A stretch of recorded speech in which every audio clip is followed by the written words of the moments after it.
Hello and welcome to Discovering True Health, your weekly deep dive into health and wellness. Thank you so much for joining us today. Don't forget to hit the subscribe button to stay up to date on all our upcoming shows. You can also check out a lot of additional information on our website, Instagram, and Facebook. All those links are below.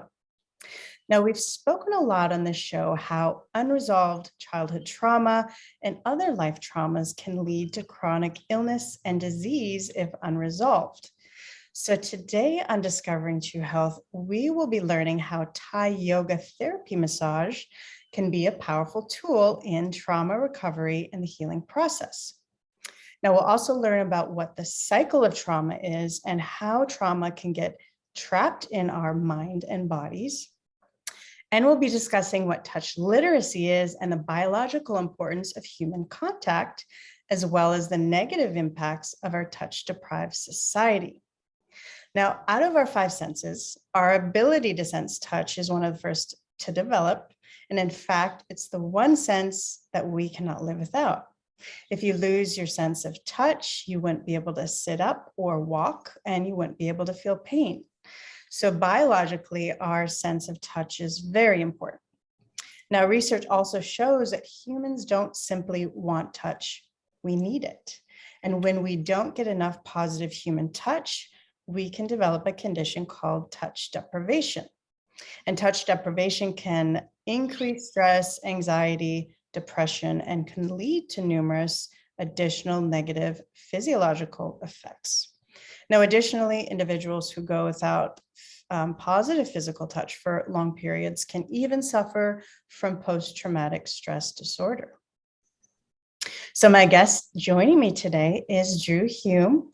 He is founder and director of the Thai Yoga Therapy School based out of Costa Rica. And at his school, he educates his students on the physical forms of Thai massage, touch literacy, and human biology. And his broader mission is to ensure that as a culture, we become more touch literate, and as well, his mission is to help dissolve the culturally ingrained habits that have been spread out of fear of touch. He also has his Bachelor of Science in Human Biology and numerous certifications in manual therapy through a Thai massage lens. So thank you so much for joining me today, Drew. I'm really excited about this conversation. Thanks for having me, Christy. I am too. Now, I'd love to start with getting a good understanding of what Thai yoga therapy massage is, because I wasn't quite aware of all that before I did my research for the show. Can you share a bit about its history and what the importance of this kind of work is?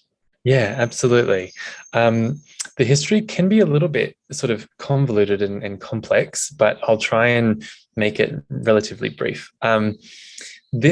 The practices of Thai massage and Thai yoga therapy, I should begin by saying they're quite varied and they can span a full spectrum of different experiences. Massage and manual therapy practices in Thailand have and still do take many different forms and shapes in folk and traditional medicines there.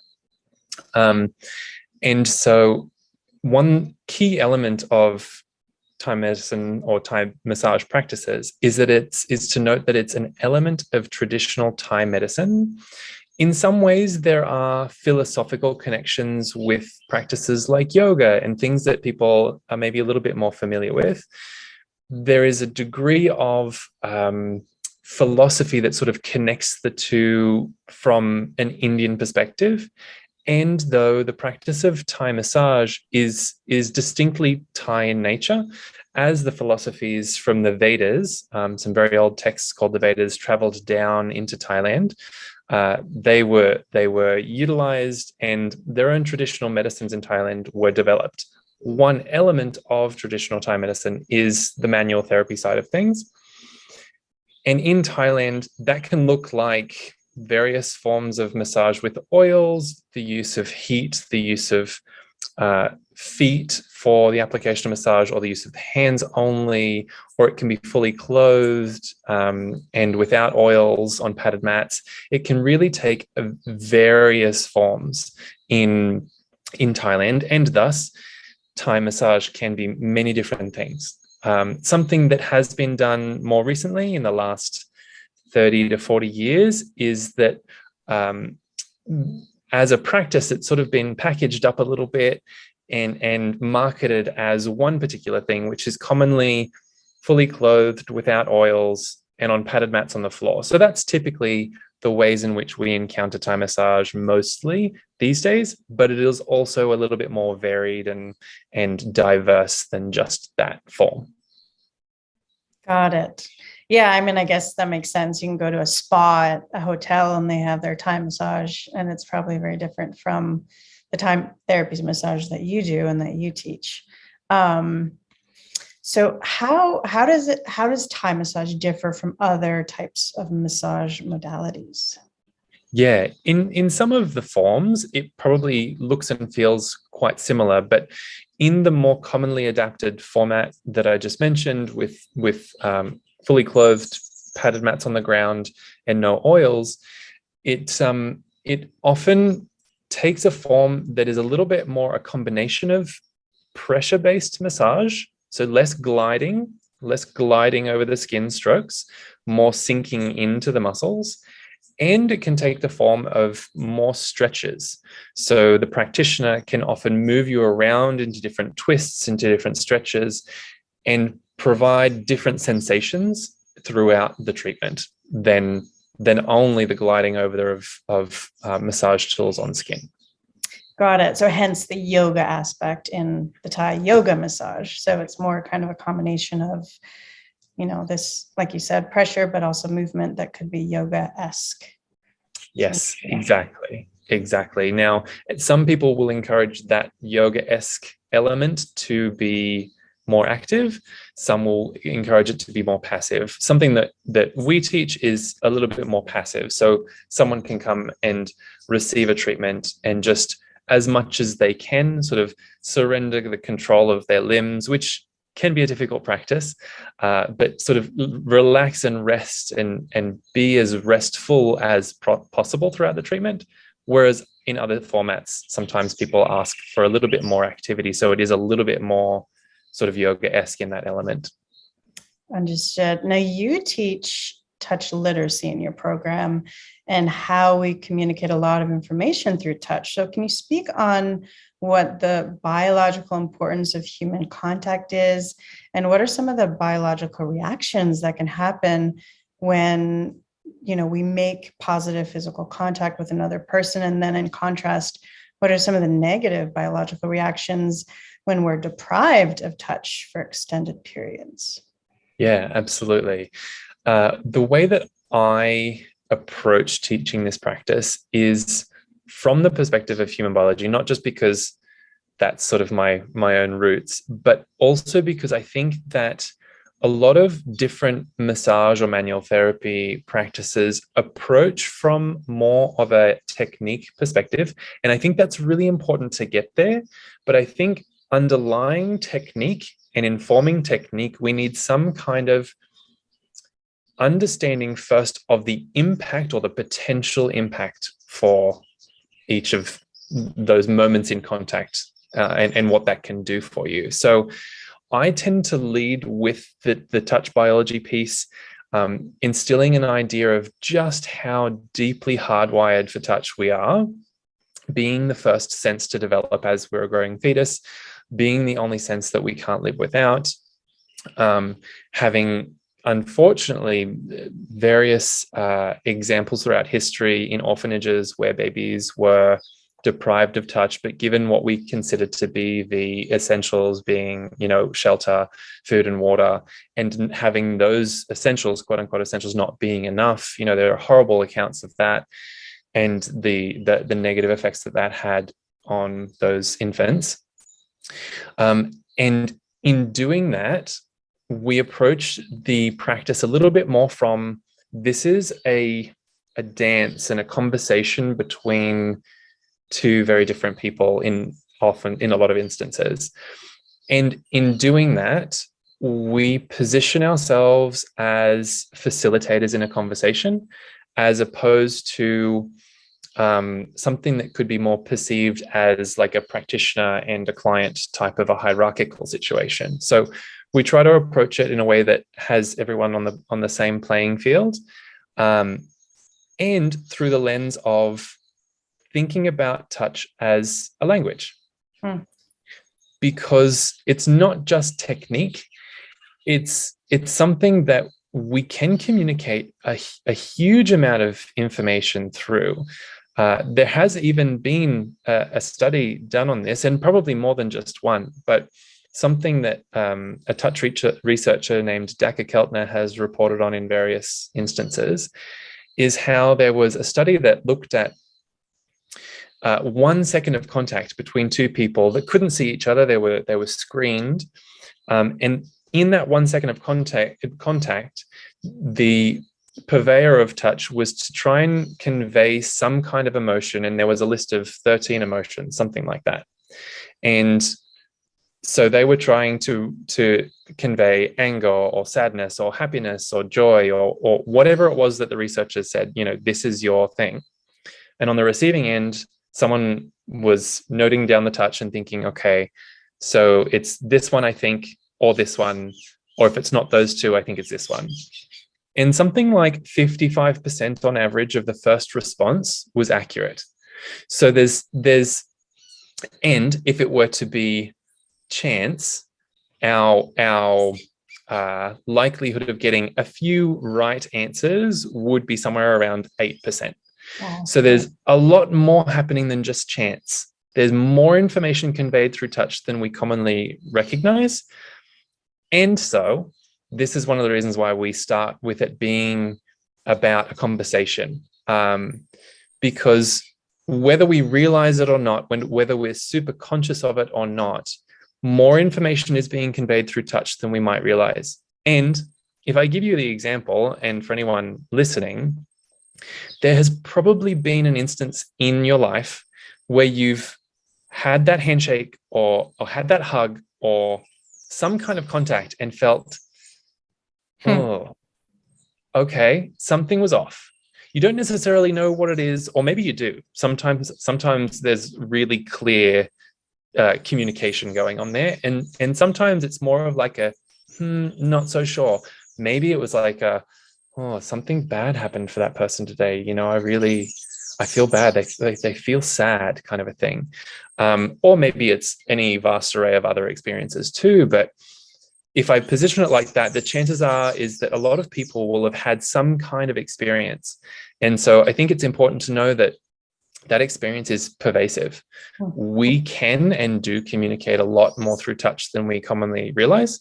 And so as a practitioner, because I am training up practitioners, we have to take a lot of responsibility of how we show up, right? We have to be really clear in how we are creating space, holding space, and coming into that space ourselves to provide contact.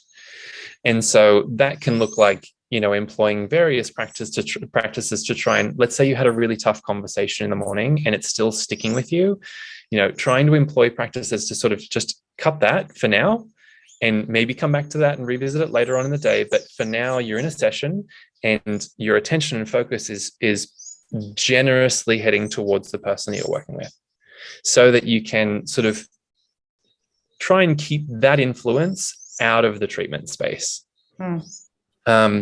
So with that in mind, then, we layer in the techniques on top of that, but underlying the techniques is this understanding that we have to be really clear in the way that we approach it because of the effects that it can have. So you might have some, and maybe even people have experienced this too with massages, where the techniques in some ways were the same as the techniques that they experienced a month ago when they got a massage, but they leave feeling on top of the world. Like they leave feeling just like it was the absolute best treatment that they've ever had in their lives, but they can't necessarily distinguish any particular difference in techniques.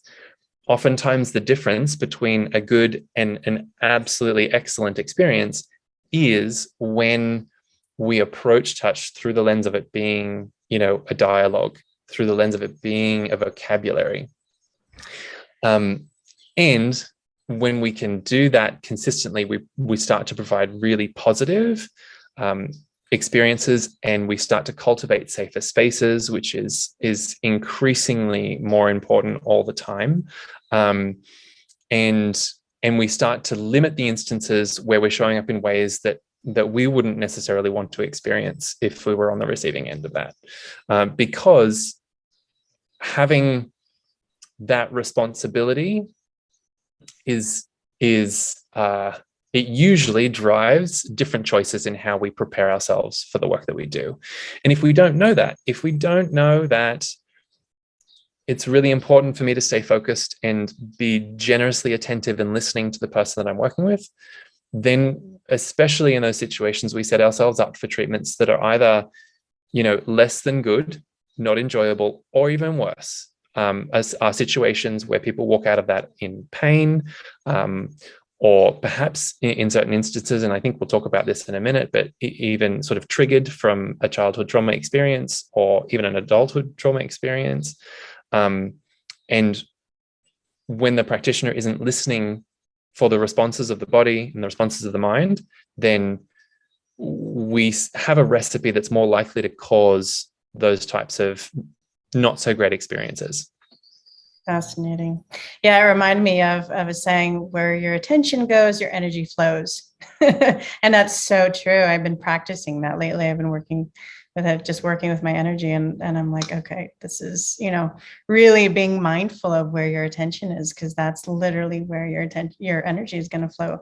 And it's so, I've actually experienced that personally. I can think of, getting my nails done, getting a facial, getting, any type of service that might not be something like a Thai yoga massage that's healing, even experience thinking back on periods where I'm with a certain person and the energy that they're bringing into it is just, it's just, they're doing the same thing, but the energy, I'm just like, just basking in their vibe is totally different than another person that might be doing the same thing. So yeah, absolutely. Doing having that foundation that you're talking about, the way you're training your practitioners to prepare their energy before doing the technique is so vital. And has there been research done on, this lack of physical touch, kind of what happens physiologically to our body? A little bit, yes. Not very much, because it really steps into realms of because of what we do know about it, it steps into the realms of ethics and not being ethical to study certain things. Because of the old studies that were done in orphanages, where touch was completely removed, and those babies unfortunately died, there have been limits on what you can do with touch and study. But the things that we see more commonly coming out of at the moment are things like what massage does for augmenting, maybe it's some kind of physical rehabilitation, maybe it's the process of pregnancy, and not only things like labor time and recovery from labor time, but also amount of stress and the likelihood for postpartum depression to occur and things like that. There's more and more research in those fields where it's not so much touch and no touch. Right. It's more everyday existence plus massage. Got it. Yeah. Understood. Wow. And was that research they did with the children, or was that intentional or was that unintentional? Oh my goodness. Yeah. So yeah, it was really, it's really horrible actually. And very unfortunate. It's not right for sure. Now, part of your mission is to help dissolve the culturally ingrained habits around touch and fear of touch. And I think this is really interesting, because it's not something I've thought a lot about, but it's, when I did sit down and think about, went through all this information, it makes so much sense. Can you give us an example of these kind of cultural habits, and what's the detrimental effects? And in your opinion, how and why have these kind of habits become part of our culture?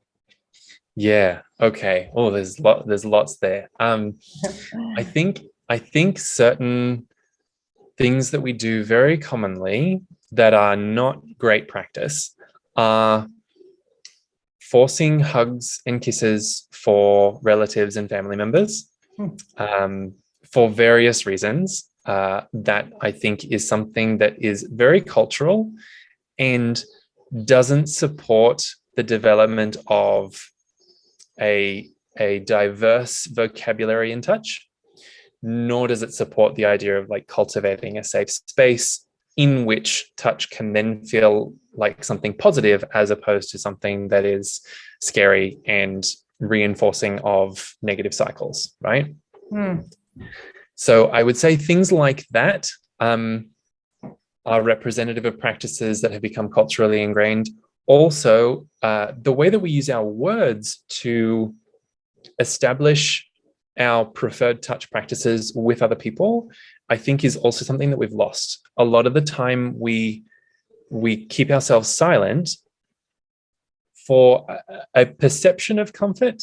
I'm not exactly sure how that one was established, because I can guarantee you neither party in that situation is actually feeling comfortable, because no words are being said, and yet that discomfort is being felt through the physical contact, right? So I do think that if we can start to use more of our words, we can start to not only enter spaces and have those spaces feel a little bit more comfortable to begin with, but also we can have an influence in how those spaces take shape. When we establish an idea of, am I a high fiver? Am I a handshaker? Am I a hugger? Those being three options of many more possible options. And how do I then lead that interaction so that I feel safe and comfortable, instead of entering a space and thinking, well, I'll just wait and see, or even more challenging still is not having prepared and thought about it to begin with, and then having someone come in for a hug and it's not wanted, asked for, or received well, right? Right. So those are a couple of deeply ingrained cultural practices, I would say, that we can start to work on collectively. And I should also say that we see this in certain cultures. We don't see this in every culture. There are still cultures that are very, very touch centric. Right. And in those cultures, we actually commonly see, not always, but we commonly see indices of happiness and joy and, contentedness with life being quite high, even if they don't have a lot of stuff, even if the people don't have, a lot of material things. In those situations and in those cultures, people tend to be happier. They tend to experience things differently than perhaps in what we would oftentimes maybe call the West, right? Where we've developed these practices that are often creating distance between us, with brief moments of contact, instead of something that follows our biology a little bit more and works with a lot more contact and less moments of, paused contact, essentially. The same fellow I mentioned before, Daka Keltner, he has a really wonderful example of a social interaction between two friends in different countries, and one of those countries is Puerto Rico. And if you've ever met anyone from Puerto Rico, the number of times they make physical contact is more than the time that they are out of contact with one another. It's really quite incredible to see. Yeah, that's what I was kind of thinking while you were talking. I was like, well, what's an example? Like what, we're talking about the culture in the United States compared to, like you said, Puerto Rico, for example. What would that interaction look like? Like like two friends in the United States compared to two friends in Puerto Rico. What would that look like? What would the difference be? Those two examples were actually examined in this observational study that they did. And in the US, they looked at the UK, the US, and Puerto Rico, and I think another country as well. In the UK, they didn't touch each other at all. Two friends, and these are two existing friends. They didn't touch each other at all, which I have my own perspective on what that might contribute to the rates of depression and mental health statuses that we see and hear about so frequently coming from the UK. In the US, the count was twice. So if you think about it, probably a hug hello and a hug goodbye from a 1 hour interaction. Okay. And in Puerto Rico, it was over 120 times or something like that they were in physical contact with one another. Wow. It's a lot. It's not just, you know, a few steps of difference. It's leaps and bounds of difference between that.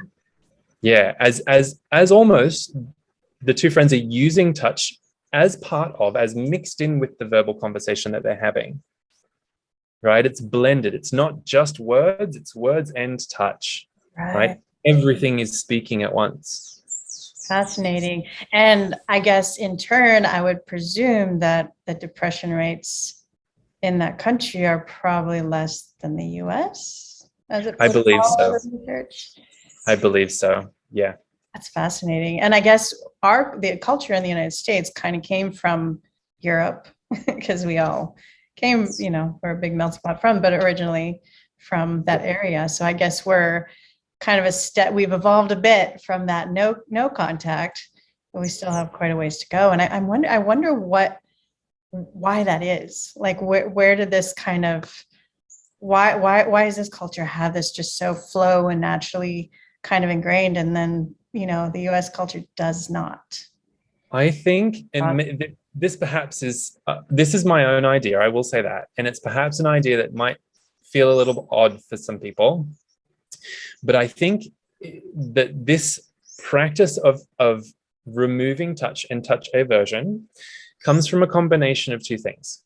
One, it comes from a perception that touch equals sexual intimacy. Okay. So there are still a lot of the people that believe that touch is inherently sexual in nature, which it's not. Right. Yeah, there's a full spectrum of intimacy, and you know, at a certain end or in a certain part of the spectrum, there's sexual interaction, whereas along the rest of it, there's a full level of intimacy that doesn't approach those spaces.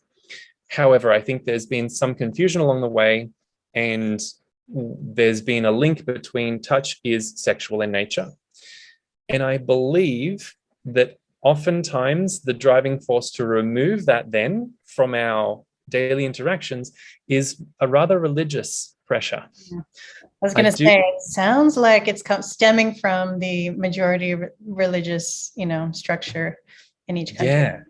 Yeah, because of the perception that, you know, of course, we keep the sexual contact for our partner, right? And that can be wonderful and true. And the confusion is that we withdraw then touch because we perceive touch to be only sexual in nature. Right. When it's there's, like you said, spectrum. Yeah. Wow, that's such a important idea and concept to really grasp. It's so fascinating how, you know, how and why are we here, and especially in the United States, how did we get here? But yeah, it sounds like it's because of a religious beliefs possibly stemming from. Now that kind of leads us into the next area. So how, you know, you were talking about how Thai massage can help facilitate the release of trauma stuck in the body and the mind, and, you know, disrupt the trauma or the cycle of trauma. And just to be clear, we're talking about, you know, there are many types of trauma. So we're going to be discussing physiological trauma, and it's a type of damage to the mind that occurs as a result of a severely distressing event. Now, trauma is often the result of an overwhelming amount of stress, and it exceeds one's ability to cope or integrate the emotions involved with that experience. So can you share with us first what this cycle of trauma is and how trauma can get trapped in our mind and body? Yeah, for sure. I will first table that this is not my trauma and and psychotherapy is not my area of expertise. And with the things that I've studied, there have been lots of influences coming from this area as well. So I'll table that first. And I'll say that touch has a unique power to both elicit a triggering event for people who have experienced or have a history of trauma. And in the same boat, there are oftentimes opportunities to help people complete their trauma cycle, as in to sort of break out of this cycle of unresolved experiences. So oftentimes when we talk about trauma in the context of massage settings, usually there's a history of touch-based or physical based trauma that comes along with it, and means that within a treatment, certain elements of the treatment might in some ways trigger the memory or the physical experience of what has happened previously. And what that can do is it can, of course, heighten our stress. It can take us into states of our fight, flight, and freeze response. And it can perpetuate that same cycle, in some ways re-traumatizing people even, right? That, of course, is the more unfortunate example. And within that activation of the trauma cycle, within that activation of the unresolved processing of that experience or those experiences, there can be an opportunity to resolve that trauma experience, resolve the emotions that surround and engulf that experience. And it may not necessarily just be in one treatment. You know, a lot of these things can take time, practice, and repetition in order to really deconstruct this cycle that we can get stuck in when it comes to trauma, okay? And how we do that, how we set the stage for the potential of trauma resolution, is to, as much as possible, be responsive to the environment that we are creating and holding, in an effort to make it as safe as possible for that individual.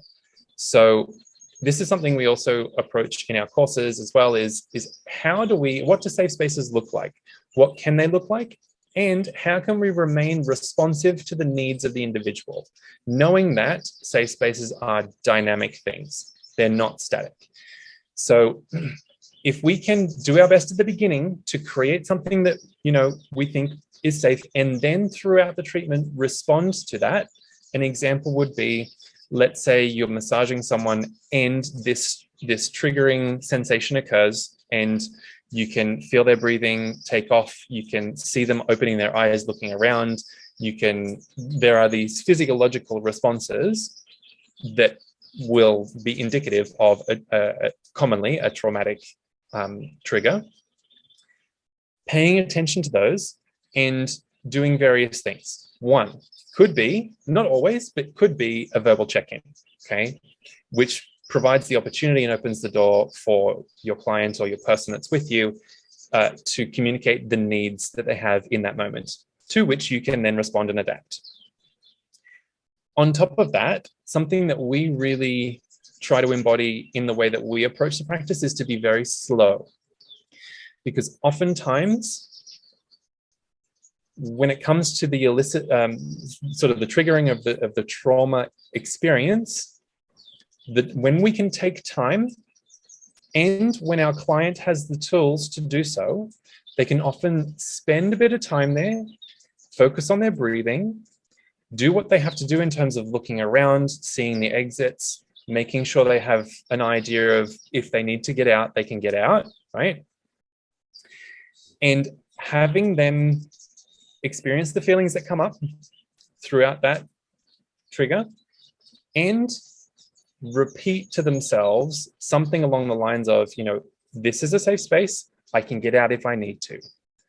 Something like that, so that there can be eventually maybe a resolution of that cycle, whereby then in the future, if you're in the same situation, whether it's the same amount of pressure or the same technique that's used, that won't, in the future, given a full resolution, that won't create the same triggering response as it has previously.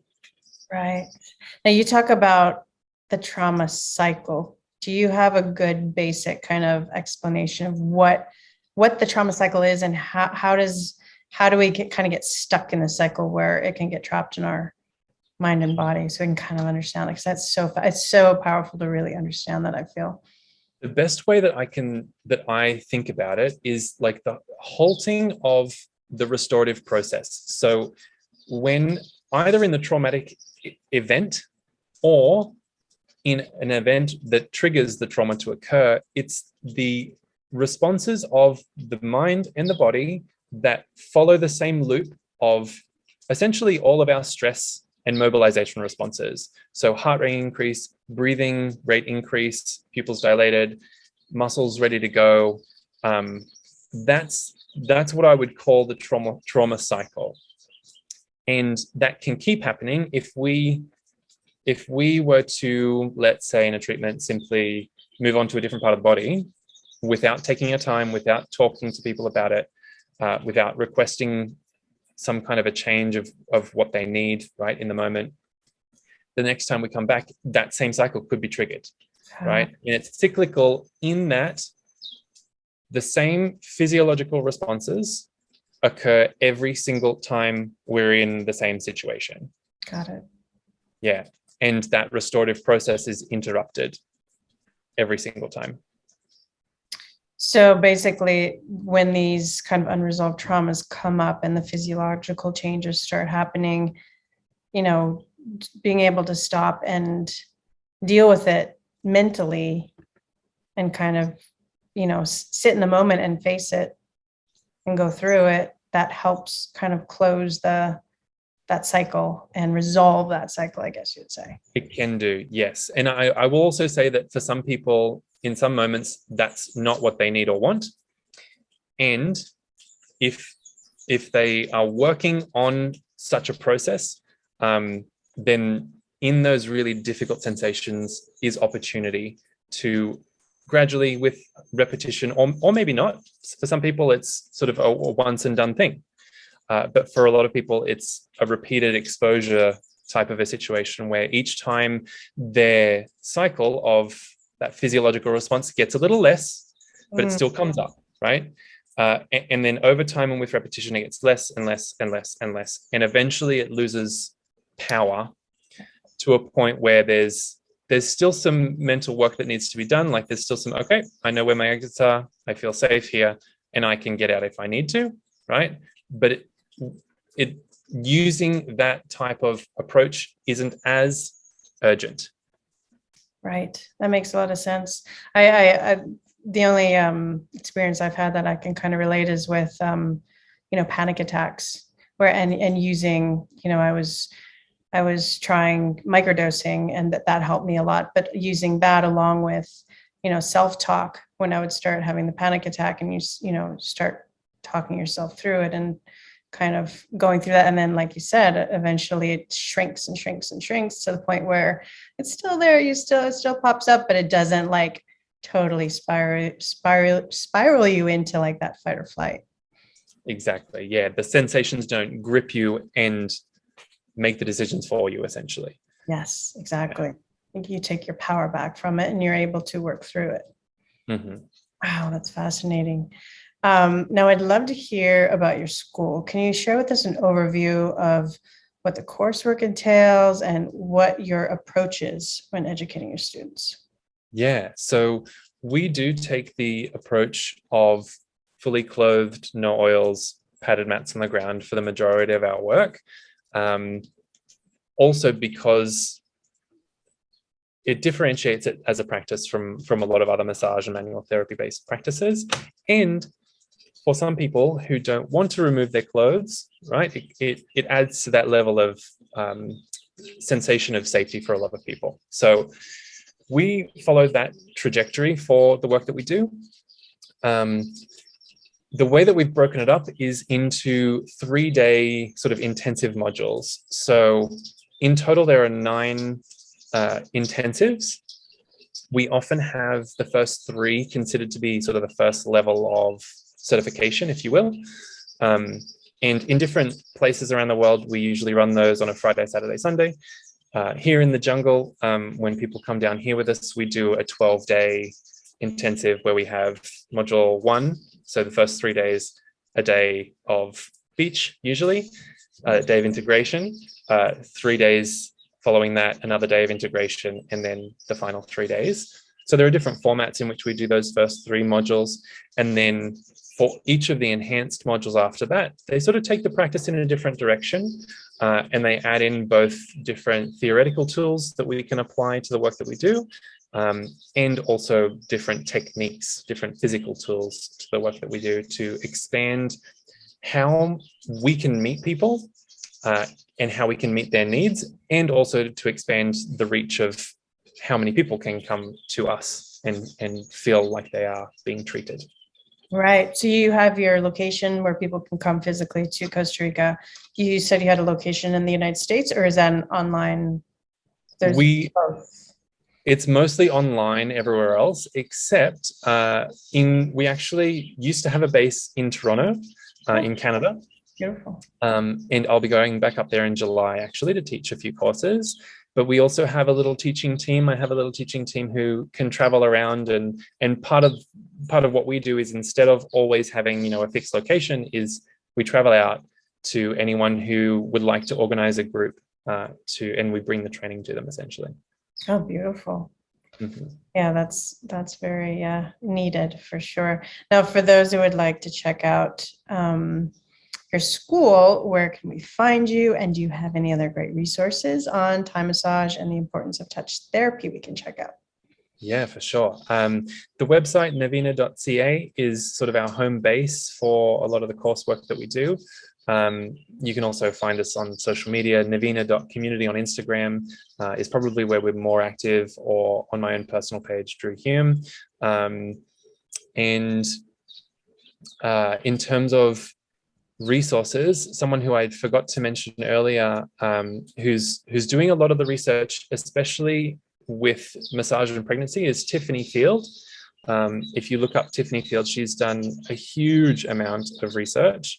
I can't even remember how many papers she's written now. It's probably close to 100 in the realms of touch/massage and the effects of that on different stages of pregnancy, different things, and I think she's a really wonderful resource to absorb that from. Beautiful. And is that linked through your site? Can we find you through your site, or is that separate? That would be separate. Yeah, I think she's linked to with certain pages in the website, but off the top of my head, I can't recall that. Okay. I will say your blog is fantastic. So I recommend everybody check out his blog. There's so much amazing information. And you have this incredible video in your blog, a vlog of you doing some Thai yoga neck exercises for those that have, neck and upper back and stiff shoulders. Because I've been experiencing, I was like, oh, I tried that. It's incredible. So highly recommend it. Yeah, there are a couple of little tutorials on there like that. One, I think, for the feet as well. Maybe one for the hands. Feet, hands, and neck even. Yeah. Yeah, those are great. So definitely go check those out. And I will post a link to all of that below. Before we wrap up the show, do you have any final thoughts or words around the healing power of touch? I would say just when you're approaching touch, come at it from a space of owning a little bit more responsibility in how we show up and how we remain dynamic in our approach. So recognizing that different people have different needs and different comfort zones when we approach a situation of physical contact. I think that sets us up. If we remain fluid and malleable in how we come into the space, it sets us up in the best possible way to respond to the individual needs of each person that we're with. Beautiful. Well, thank you so much for joining me today and sharing your knowledge on Thai massage and the importance of touch therapy and how it can help us heal trauma as well. Healing trauma is so important and necessary to prevent future illness and disease, as is positive human touch. So thank you so much. Thanks so much, Christy. Remember, knowledge is power. The more you understand about your body, the better you're able to stay healthy and prevent disease.